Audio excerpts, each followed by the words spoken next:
자, 이제 말씀 선포 시간입니다. 우리 이근배 목사님 보신 분은 다 보셨습니다. 그죠? 가셔서 만나보셨고 오늘 보니까 반갑죠? 네. 이제 처음 뵙는 분을 말씀을 통해서 보고 나중에 또 인사 나눠주시면 좋겠습니다. 우리 이근배 목사님 나오셔서 말씀 증거하시겠습니다.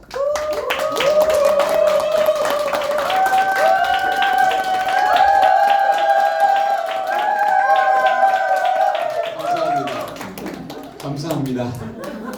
더 이상 그렇게 환영해 주시면 제가 설교를 못합니다. 쑥스러워서. 여러분 반갑습니다. 제가 여기 교회는 처음 방문하게 되었는데요. 처음 방문한 것 같지 않습니다. 왜 그럴까요? 그거는요, 여러분들이 먼저 제가 있는 곳을 방문해 주셨기 때문이에요. 그렇죠? 여기 보니까 그 센다이에 오셨던 분들 얼굴도 뵐 수 있어서 너무 좋았고, 그리고 그곳에서 함께했던 시간들이 너무나도 기쁘고 즐거운 시간이었습니다. 제가 여기 교회에 방문을 했는데 우리 일본 중학교 학생 1명, 그리고 고등학생 1명, 대학생 1명, 청년 1명, 그리고 인솔자로 은퇴 장로님 1분, 이렇게 5명이 방문하게 되었습니다. 다 대표죠. 중학교 대표, 고등학교 대표, 대학교 대표, 그리고 교회 대표, 청년 대표로 이렇게 방문을 하게 되었습니다. 아마도 기쁜 얘기는 나누지 않았지만 교회 비전인 교회에 들어와서 아마 청년들과 중고등부 학생들이 굉장히 많이 놀랐을 거예요. 첫 번째는 여기 교회 담임 목사님이 머리에 염색을 한 거를 보고 아주 굉장히 놀랐을 겁니다. 담임 목사님이 머리 염색을 하네? 그 사실에 매우 놀랐을 거고요. 그리고 또 한 가지는 여기 교회 들어왔을 때 일본 교회들이 대부분 전통적인 교회들이 많아서 교회에 파이프 오로간이 있고, 그리고 장의자가 있고, 어떤 그런 분위기잖아요. 여러분들이 생각하는 한국 교회도 그런 분위기잖아요. 여기 딱 들어왔는데 그런 교회적인 분위기를 느끼는 것이 아니라 뭔가 좀 푸근하고 아늑하고 카페 같은 느낌. 여기가 교회인가? 라는 생각을 했을 거예요. 그리고 세 번째, 청년들이 놀랄 일이 또 있는데요. 그것은 제가 이 교회에서 일본어로 설교를 하는 것이 아니라 한국어로 설교를 하는 거에 대해서 많이 놀랄 거예요. 저 학생들은 제가 일본에서 일본어로 설교하는 모습만을 봐왔습니다. 근데 제가 여기서 한국어로 설교하는 모습은 처음이에요. 그래서 저도 고민이 있는데 이거를 일본식으로 해야 하나 한국식으로 해야 하나. 그런데요, 저는 오늘 주시는 대로 하려고 생각하고 있습니다. 오늘 저희 일본 교회 방문단을 초청해 주시고 이렇게 함께 예배 드릴 수 있게 되어서 너무나 영광이고 감사하고 있습니다. 오늘 성경 말씀에는요, 작고 보잘것없는 것이 나옵니다. 그것이 무엇이죠? 빵 5개와 물고기 2마리. 여러분, 빵 5개와 물고기 2마리는요, 한 사람이 먹기에는 충분한 양이었지만 5,000명을 먹이기에는 부족한 식량이었습니다. 하지만 예수님은요, 이 작은 것을 사용하셔서 5,000명을 배부르게 먹이셨습니다. 사실은 이렇게 작은 것이 크게 되는 이와 같은 예수님의 역사가 우리들의 인생 가운데도 있었을 거예요.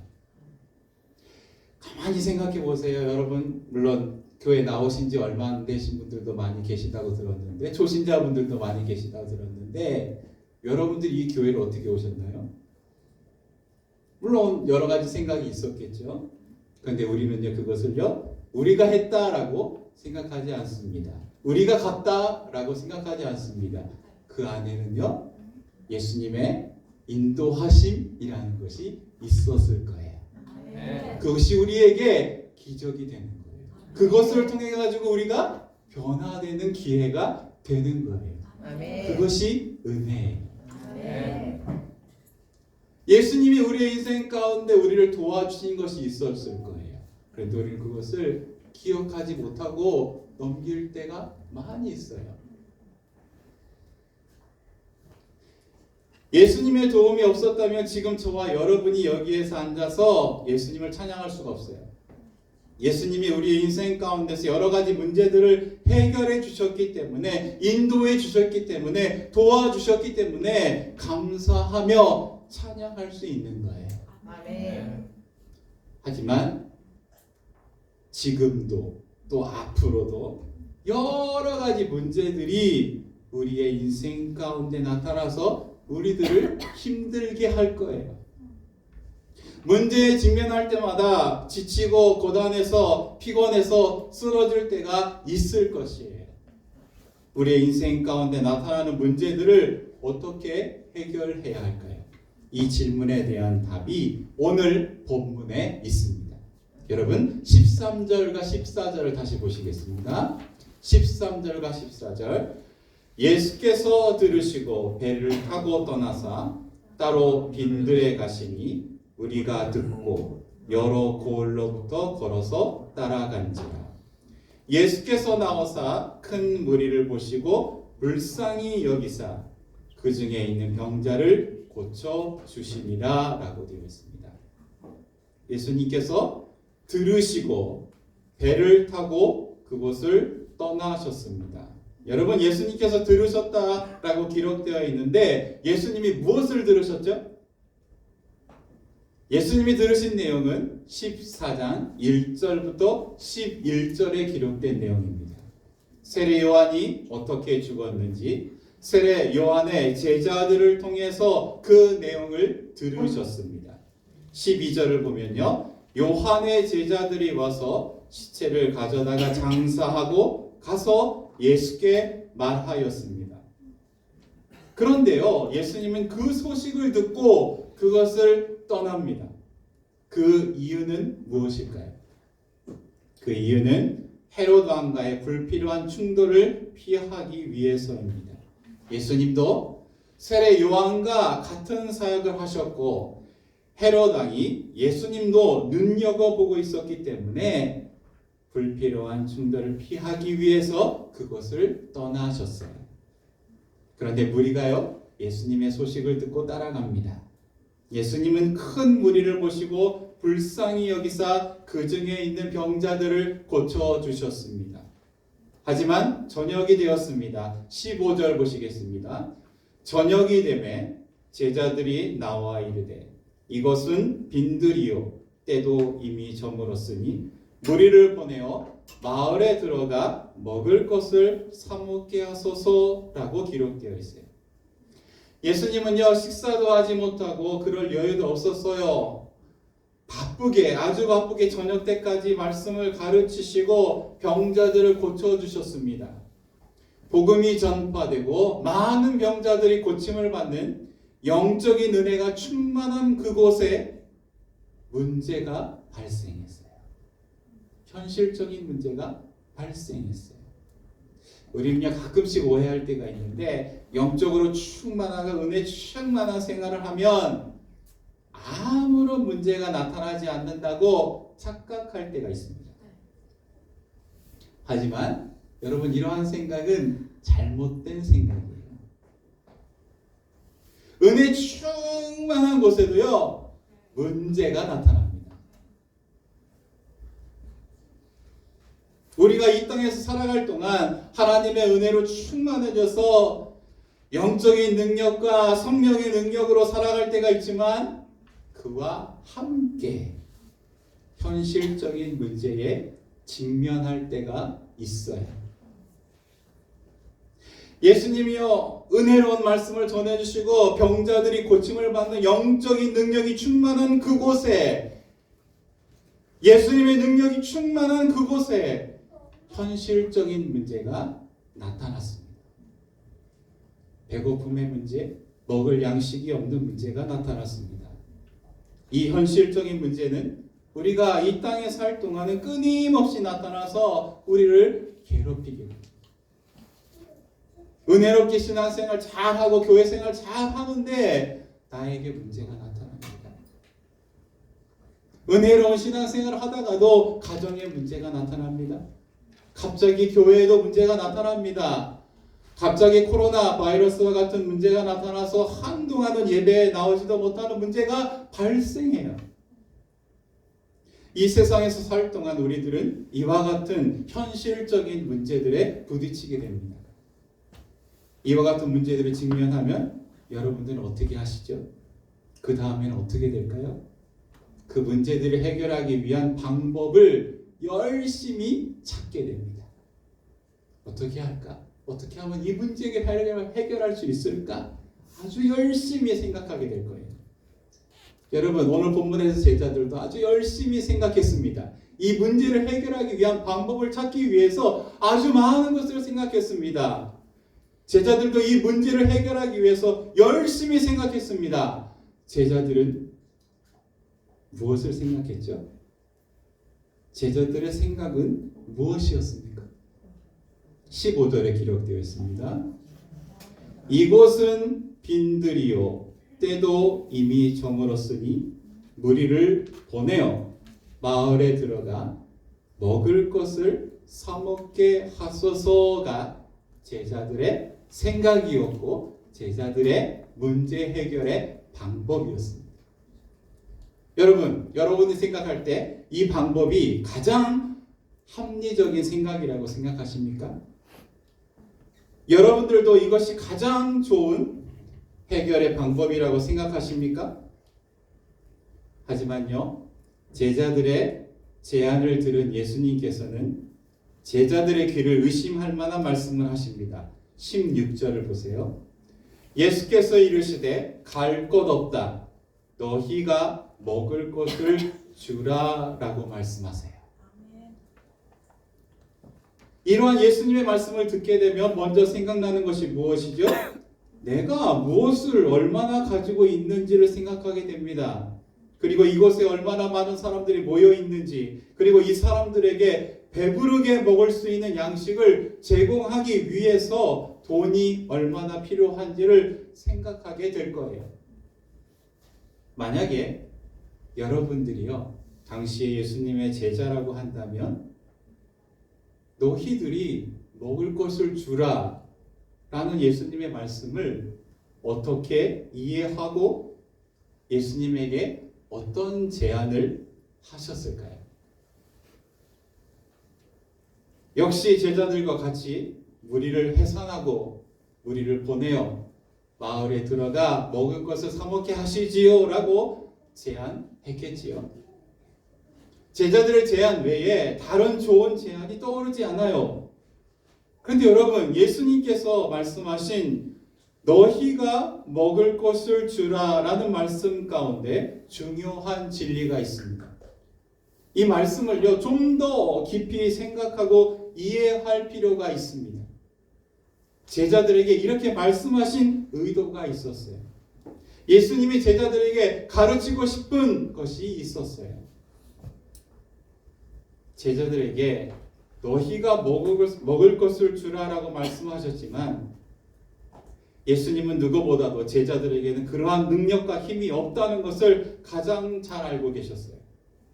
누구보다도 제자들의 상황을 가장 잘 알고 계신 예수님이 왜 너희가 먹을 것을 주라라고 말씀하셨을까요? 제자들의 힘으로는 할 수 없다는 것을 알고 계신 예수님께서 왜 제자들에게 너희가 먹을 것을 주라라고 말씀하셨을까요? 힘도 없고 능력도 없고 아무것도 가진 것 없는 제자들에게 예수님이 너희가 주어라라고 말씀하고 계세요. 그것은요, 제자들이 자신들의 힘으로는 할 수 없다는 것을 깨닫기를 원하셨기 때문이에요. 자신들이 가지고 있는 것으로는 이 문제를 해결할 수 없다는 것을 깨닫기를 예수님은 원하셨어요. 이 문제를 해결하는 방법은 다른 데 있는 것이 아니라 바로 예수님 자신에게 있다는 것을 가르쳐 주고 싶었던 거예요. 그래서 너희가 먹을 것을 주라라고 말씀하셨던 거예요.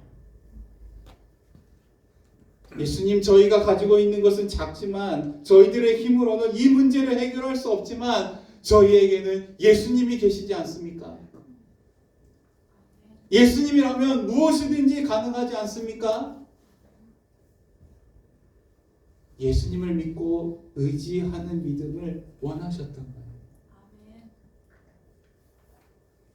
예수님, 저에게는요, 이 문제를 해결할 수 있는 힘이 없어요. 예수님, 저에게는요, 이 5,000명, 이 수많은 군중들을 먹일 수 있는 양식이 없어요. 돈이 없어요. 힘이 없어요. 능력이 없어요. 지혜가 없어요. 많은 것을 생각해도 대안이 없어요. 아무런 것, 무엇을 해야 할지 아무런 생각이 없어요. 어떻게 할까요?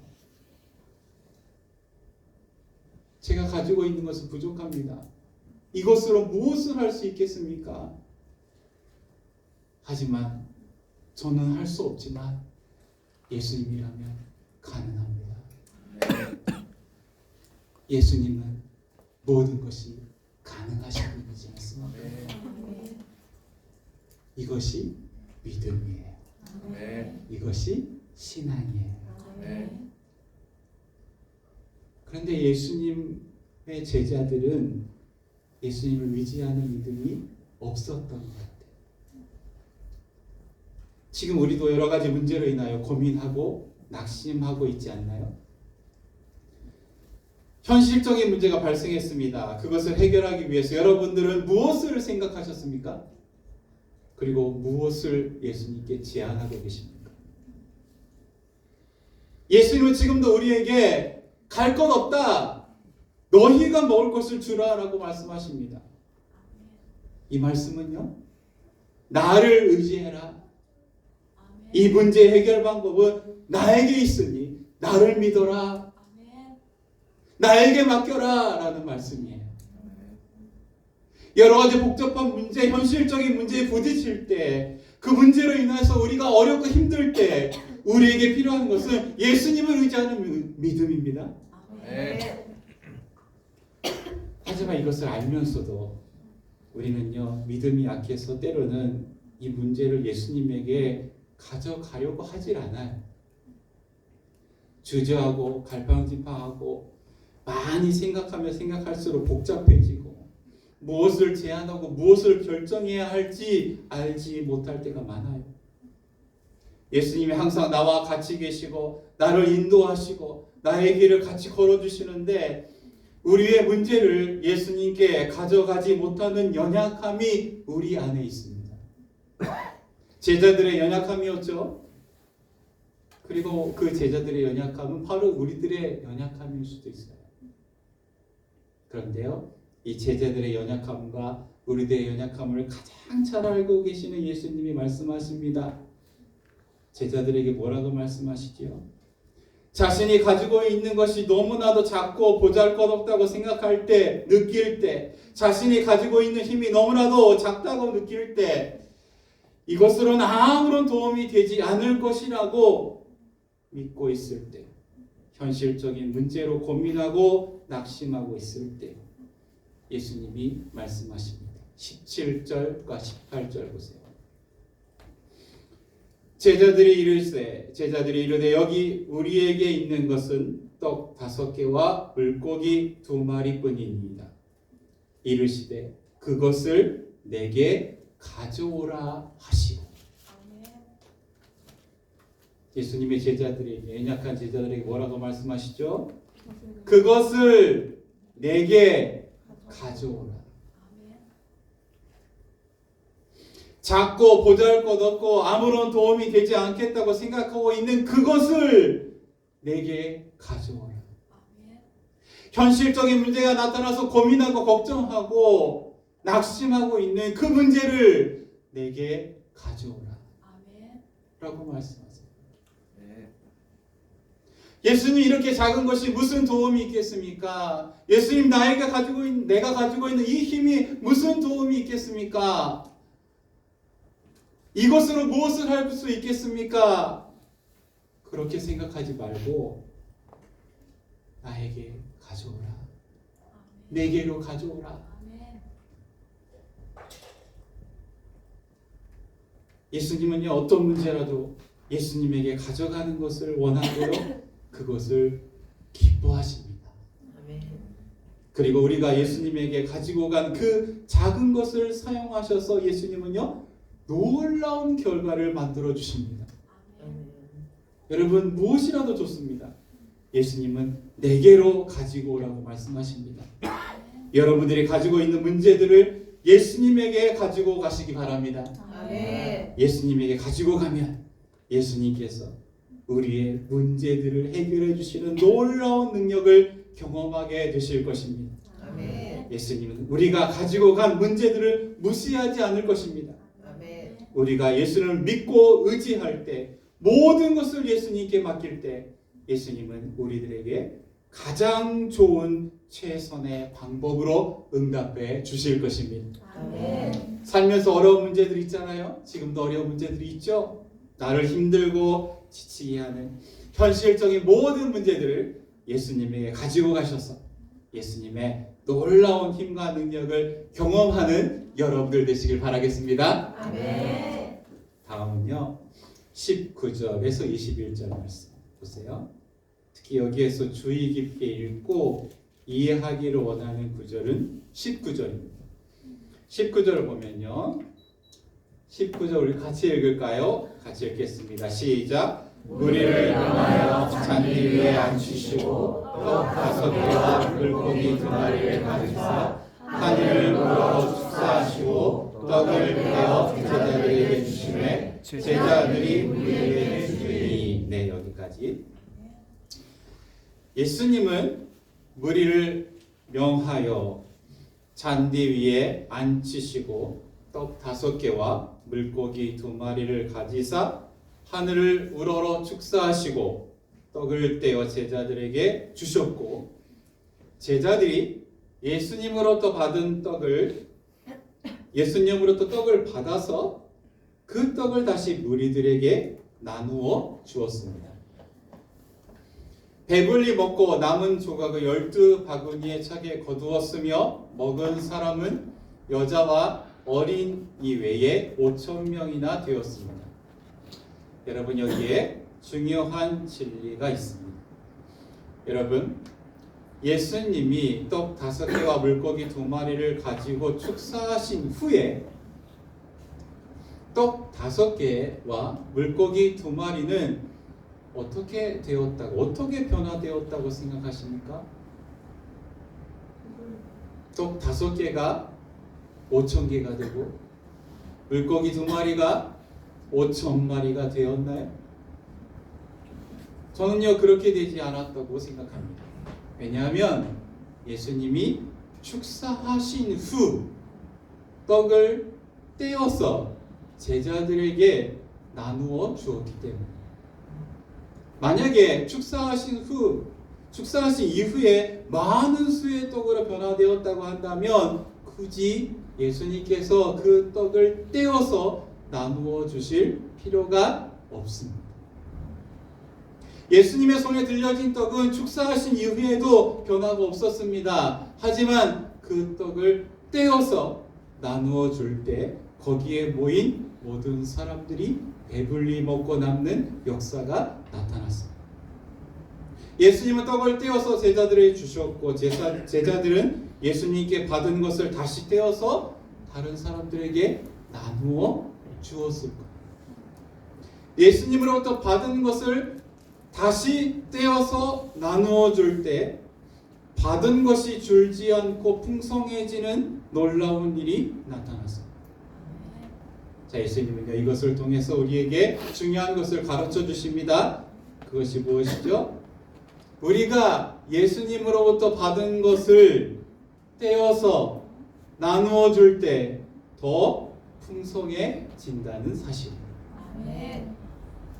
너희가 먹을 것을 주라라는 예수님의 말씀은 내가 너희에게 준 것 가운데 일부를 떼어서 정말 어렵고 힘든 사람들에게 주라. 도와주어라. 그러면 내가 너희를 풍성하게 하겠다. 배불리 먹고도 남는 풍성함이 넘칠 것이다 라는 약속의 말씀이에요. 하지만 우리는 나누어 줄 때 내가 가진 것이 줄지 않을까, 점점 없어지지 않을까, 그것을 걱정해서 나누어 주지 못할 때가 많았어요.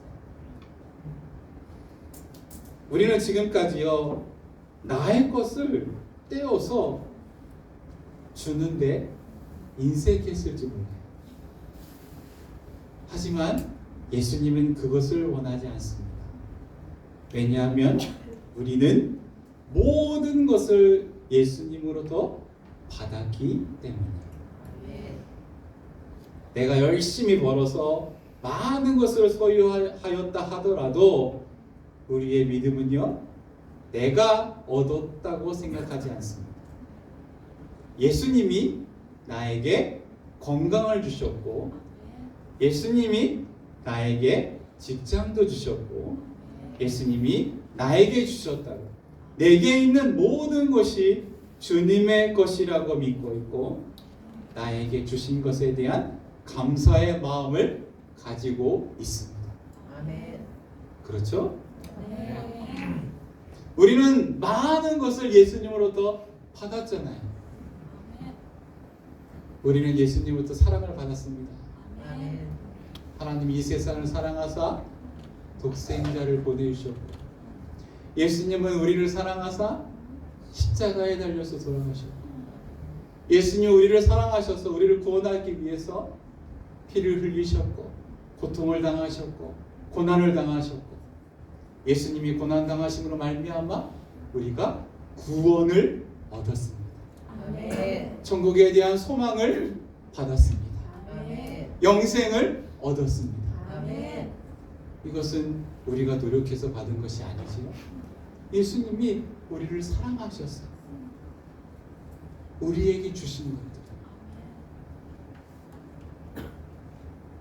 예수님, 우리도 우리의 연약함을 아시고 우리의 연약함을 도우기 위해 우리를 위해 지금도 기도하고 계십니다.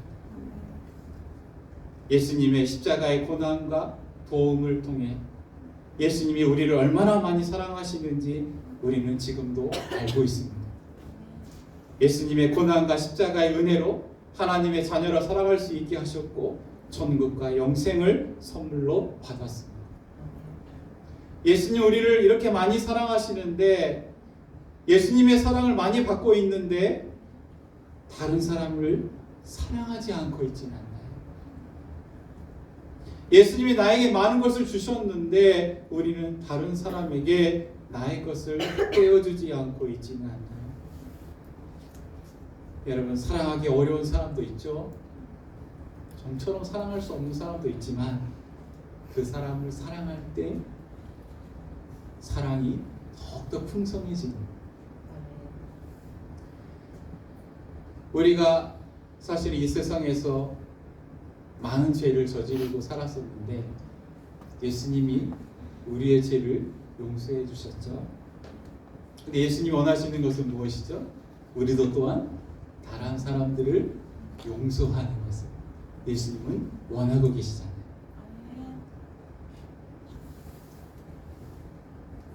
사랑하는 사람들을 위해서, 지역 주민을 위해서, 정말 어렵고 힘든 사람을 위해서 나누어 줄 때 줄지 않고 없어지지 않고 더 풍성해지는 놀라운 하나님의 축복이 넘치게 되는 거예요. 이웃을 사랑하고 이웃을 위해 나의 것을 떼어 나누어 줌으로 줄지 않고 오히려 더 풍성해지는 하나님의 축복이 여러분들 가운데, 비전인 교회 가운데 나타나기를 소원합니다. 아멘. 또 한 가지, 우리가 예수님으로부터 받은 것을 떼어서 나누어야 할 곳이 있습니다. 그것은요, 우리가 우리의 소유를 예수님을 위해 드리는 거예요. 예수님을 위해 우리의 소유를 드리는 것, 우리가 가진 것을 드리는 것, 그것을 우리는 헌신이라고 이야기합니다. 하지만 이 헌신은요, 아무나 가능한 것이 아닙니다. 그렇다고요, 특별한 사람만이 가능한 것도 아닙니다. 여러분, 헌신은 어떤 사람이 가능할까요? 그것은요, 예수님이 나를 위해서 무엇을 하셨는지 그 은혜와 사랑을 아는 사람만이 할 수 있는 것입니다. 네. 예수님으로부터 받은 것이 너무나도 많다는 것을 알고 있고 믿고 있는 사람이 예수님을 위해서 헌신하게 되는 거예요. 근데 요즘 한국교회를 바라보면서 제가 좀 심각하게 생각하고 있는 교회의 문제가 있는데, 그것은요, 교회마다 최근에 헌신자가 적다는 것입니다. 여러분, 비전인 교회는 큰 교회입니까? 작은 교회입니까? 성교입니다. 큰 교회죠? 네, 비전인 교회는 큰 교회라고 저도 믿고 있습니다. 네, 중요한 거는요, 교회의 사이즈가 아니라, 제가 정말 묻고 싶은 질문은요, 비전인 교회에는 헌신자가 많습니까? 네. 봉사자가 많습니까? 네. 주님을 위해 정말 헌신하는 분들이 많은 교회입니까? 적은 교회입니까? 라는 거예요. 매년 연말이 되면 봉사자 모집 광고가 교회마다 나오는데, 뭐 교회 차량 봉사, 식당 봉사, 뭐 아직은 주일학교 교사로 봉사할 사람들을 많이 구하거든요. 그런데 대부분의 교회에서 봉사자가 부족해서 교회 사역에 지장이 생길 때도 있어요. 사역을 유지하기 위해서 적은 봉사자로 진행을 하게 되면 한 사람이 몇 가지 봉사를 맡게 되고, 결국 헌신자 몇 사람에게만 사역이 집중되는 악순환이 나타나게 됩니다. 근데 코로나가 많은 부분에서 교회에 영향을 끼쳤고, 코로나 상황에서 많은 사람들이 적응되어 버려서 교회 봉사와 헌신의 부담감을 느끼게 된 일들이 나타나고 있는 것은 아닌지 생각하고 있습니다. 그리고 요즘 물가가 많이 오르고 생계를 유지하기 위해서 조금이라도 일을 하지 않으면 안 되는 상황에서 헌신을 요구할 수도 없는 교회 상황을 보면서 많이 안타까운 마음이 있었습니다. 하지만 저와 여러분들은, 비전인 교회 성도님들은 이러한 상황에 적응하면 안 될 것 같아요. 예수님은 우리가 예수님에게 드리는 것을 원하고 계시기 때문이에요. 예수님으로부터 받은 것을 예수님을 위해서 드리는 것이 필요합니다. 예수님이 우리에게 주신 것이 있잖아요. 은사를 주셨습니다. 시간을 주셨습니다. 바쁜 시간을 쪼개서 주님을 위해 그 시간을 드리고, 주님을 위해서 일하고, 주님을 위해서 헌신하는 많은 분들이 이 비전인 교회에서 많은 성도님들이 나오기를 원하고 있습니다. 예수님은요, 많고 큰 것을 원하지 않아요. 작은 것을 주님께 드리는 것을 원하세요. 주님께 드리면 우리 주님께서 여러분들의 작은 시간, 작은 은사를 크게 사용하실 것입니다. 문제는 우리가 드리지 않는 데 있어요. 주님을 위해서 헌신하지 않는 데 있어요. 여러분, 제가 좋아하는 찬송이 하나 있어서 원래는 설교 후에 부르려고 했었는데 찬송을 잘 모르시는 분들이 많이 있다고 그래서 오늘은 부르지 않는데요. 여러분, 찬송가 가지고 계시면 216장 찬송가 한번 찾아봐 주시겠어요?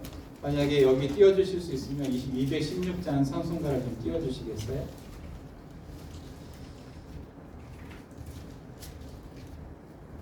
(216장) 찬송가를 보면요, 먼저 1절 가사를 보면, 성자의 귀한 몸 날 위하여 버리신 그 사랑 고마워라. 내 머리 숙여 주님께 비는 말 나 무엇 주님께 바치리까 라고 했어요. 자, 거기를 잘 보면은 우리 예수님께서 우리를 위해서 그 귀한 몸을 나를 위해서 버리셨다. 그 사랑에 대해서 고마워하는 마음을 느끼고 있죠.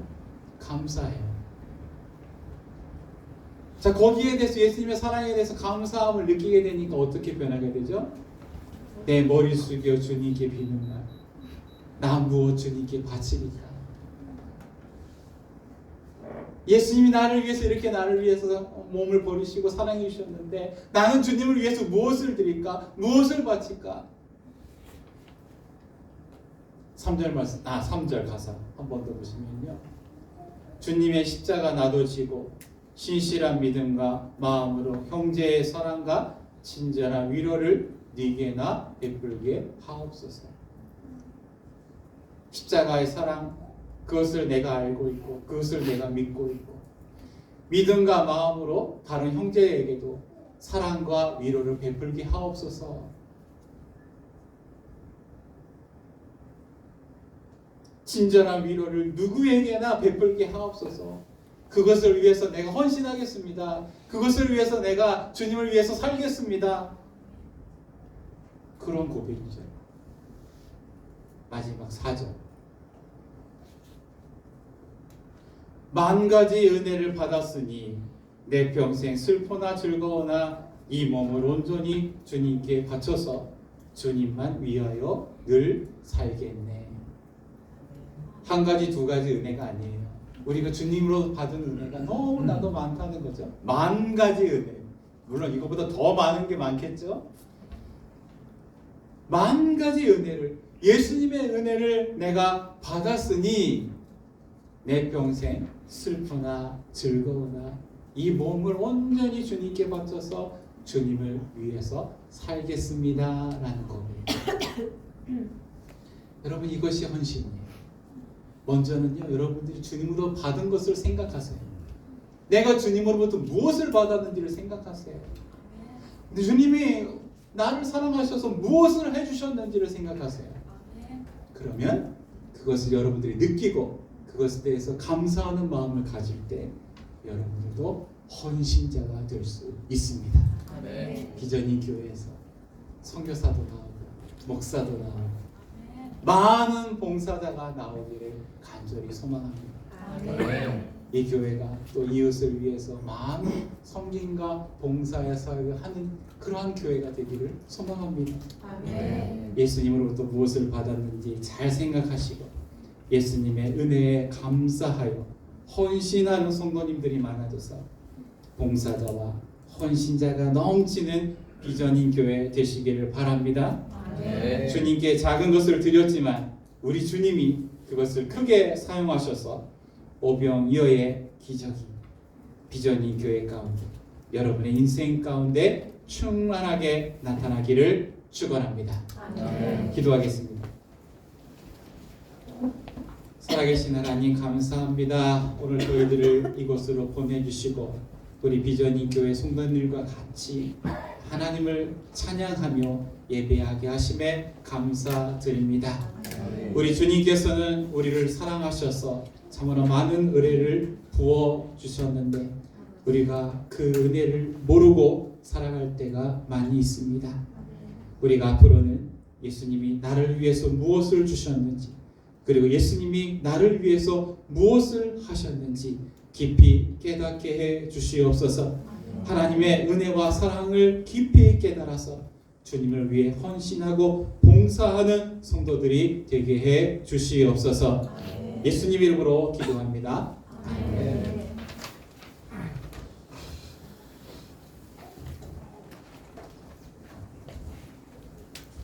말씀 감사합니다. 찬송가 216장 성자의 귀한 몸 함께 부르면서 기도하시겠습니다.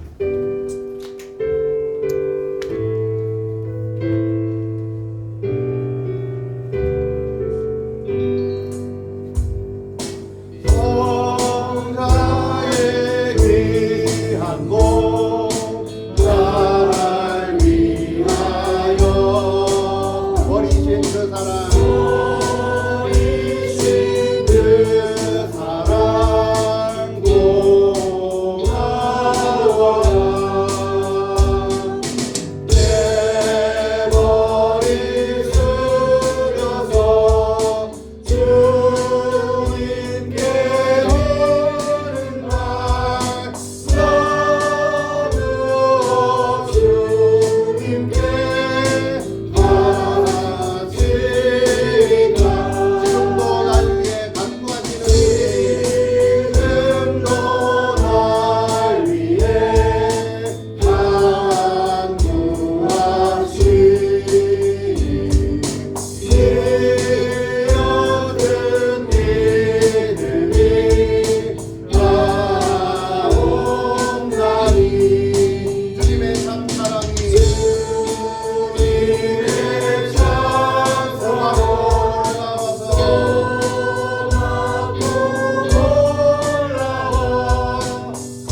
오병이어입니다.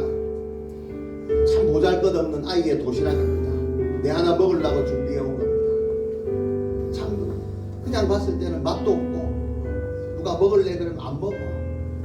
늘 먹는 거니까. 이것이 이 작고 보잘것없는 이게 어떻게 보면 우리의 모습이 아니겠습니까? 지금까지 여러분들 살아왔던 인생 어찌 보면 오병이어 같은 아무도 알아주지 않는 그런 인생이 아니었습니다. 하나님이 그런 우리를 부르셔서 이곳에 오게 하셨어. 어떤 이유로 갔든지 우리는 하나님의 부르심을 입어서 교회에 왔습니다. 이 교회로 부르셨습니다. 그리고 사명을 주셨습니다. 하나님이 축사하셨습니다. 하나님 우리의 사역에 우리의 인생에 주님께서 축사하여 주시옵소서. 이렇게 기도하시고요. 두 번째는요. 올 한 해 우리에게 나타날 현실적인 문제 있습니다. 고통이 있다 그랬습니다. 고통을 찾아가야 된다 그랬습니다.